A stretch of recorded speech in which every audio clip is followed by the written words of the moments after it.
So பால்காம் attack நடந்த ஒரு 2 months தான் ஆகுது. 2 monthsக்கு முன்னாடி பிஜேபி பண்ண ப்ரொபோகண்டா, அவங்க அதை வச்சு பண்ண பாலிடிக்ஸ் எல்லாத்துக்குமே எல்லாமே தெரியும்.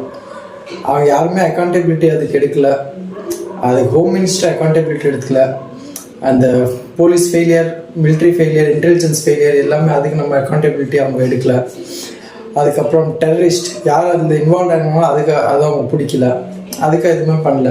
அதுக்கு ஆப்போசிட்டாக ஆல்டர்னேட்டிவ் ஆப்ரேஷன் பால்காம்னு ஆரம்பித்து அதை ஸ்டண்ட் பண்ணி அவங்க அதை அப்படியே டைவெர்ட் பண்ணிட்டாங்க அந்த இஷ்யூஸை. அது அவங்க பண்ணாங்களோ இல்லையோ, அவங்க ஃபாலோவர்ஸ் அந்த பக்ஸ் இதை நல்லாவே டைவெர்ட் பண்ணி விட்டாங்க. பட் அந்த டயத்தில் பாகிஸ்தானில் தண்ணி கூட நாங்கள் விட மாட்டோம், பாகிஸ்தான் அந்த மாதிரியா சொன்ன ஒரு கட்சி, அவங்க இதை அந்த கட்சி சப்போர்ட்டர்ஸ் இதை கொண்டாடினாங்க. பட் இந்தியா பாகிஸ்தான் மேட்ச் நடந்துச்சு, ஃபஸ்ட்டு மேட்ச் நடந்துச்சு, கை கொடுக்காம போயிட்டாங்களாம். அது ஒரு பெரிய விஷயமா என்ஜாய் பண்ணாங்க. சொன்னாங்க ஓகே ஃபைனல் ஜெயிச்சிட்டாங்க, கப்பும் அவங்ககிட்ட இது ஒரு கொண்டாட்டமாக அதை டைவெர்ட் பண்ணிட்டாங்க. இது எல்லாத்துக்கும் மோடி ஒரு ட்வீட் போட்டான். இதில் இவர் வாயை திறப்பாராம். பட் லடாக்ல ஒரு இஷ்யூ நடந்துச்சு, மணிப்பூர் இஷ்யூஸில் இதெல்லாம் ஒரு வாயை திறக்க மாட்டாங்களாம், இதுக்கு அக்கௌண்டபிலிட்டி எடுக்க மாட்டாங்களாம். இங்கே government failures is not a big thing. Government failure ஆகிறத விட ரொம்ப பயப்படுற ஒரு விஷயம் என்னன்னா, அவங்களுக்கு சப்போர்ட் பண்ணுற இந்த கூட்டம் இப்படி சப்போர்ட் பண்ணுற போது அதான் அவங்க தான் நமக்கு மிகப்பெரிய த்ரெட்டு. பீட் இந்த டிவிக்காக ஒரு விஷயமா இருக்கட்டும், இங்கே அவங்க சப்போர்ட் பண்ண விஷயமா இருக்கட்டும், இதே விஷயம் பிஜேபியில் இருக்கட்டும், அங்கே நடக்கும் ரெண்டுமே சேம் தான். தே ஆர் பிளைண்ட்லி சப்போர்ட்டிங் தம். அவங்களால ஒரு கேள்வி கூட அவங்க லீடரை கேட்க முடியல. இந்த லீடர் இந்த விஷயத்துக்கு அவங்க அக்கௌண்டபிலிட்டி எடுக்கணும், அக்கௌண்டபிலிட்டி கூட எடுக்கல. ஒரு ஹோம் மினிஸ்டரை அவங்க ஃபெயில் ஆனால் அதுக்கு அவங்க ஆஸ் பர் இது பார்த்தா ரிசைன் பண்ணணும். ஆனால் பிளேம் ஏதோ 20 வருஷம் பழசு நேரு மேலே பிளேம் போட்டு போய்கிட்டு இருக்காங்க.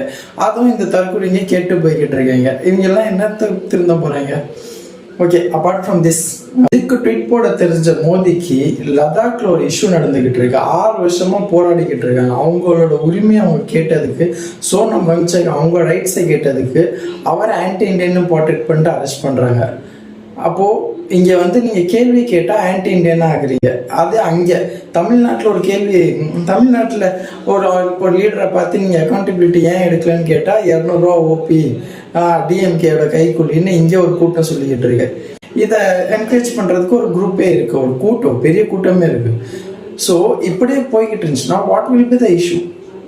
ஸோ இந்த நாட்டில் டெமோக்ரஸிக்கு இருக்குமா, ரைட் டு ஃப்ரீடம்னு ஒரு இது இருக்குமா? இருக்காது. இங்கே ஆல்ரெடி இல்லாத ஒரு விஷயம் திருப்பி இவங்க சப்போர்ட் பண்ணிக்கிட்டே போனால் it is a biggest thread. இது ஒரு wake up call for every Indians, not only for Tamil Nadu. This is a wake up call for every Indians.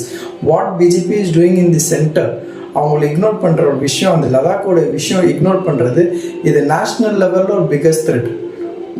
So please focus on Ladakh issues. Ladakh இஷ்யூஸில் ஃபோக்கஸ் பண்ணுறதை தாண்டி இங்கே சோனம் வங்சக் மாதிரி ஒரு ஆக்டிவிஸ்ட் அரெஸ்ட் பண்ணது மிகப்பெரிய இது இஷ்யூ. அதை பற்றி யாருமே நம்ம பேசுறது இல்லை, அதை பற்றி யாருமே இன்ட்ரெஸ்ட் கூட பண்ணுறது இல்லை. He need to be released. Support Sonam Wangchuk, support Ladakh. They need 6th schedule. They deserve 6th schedule.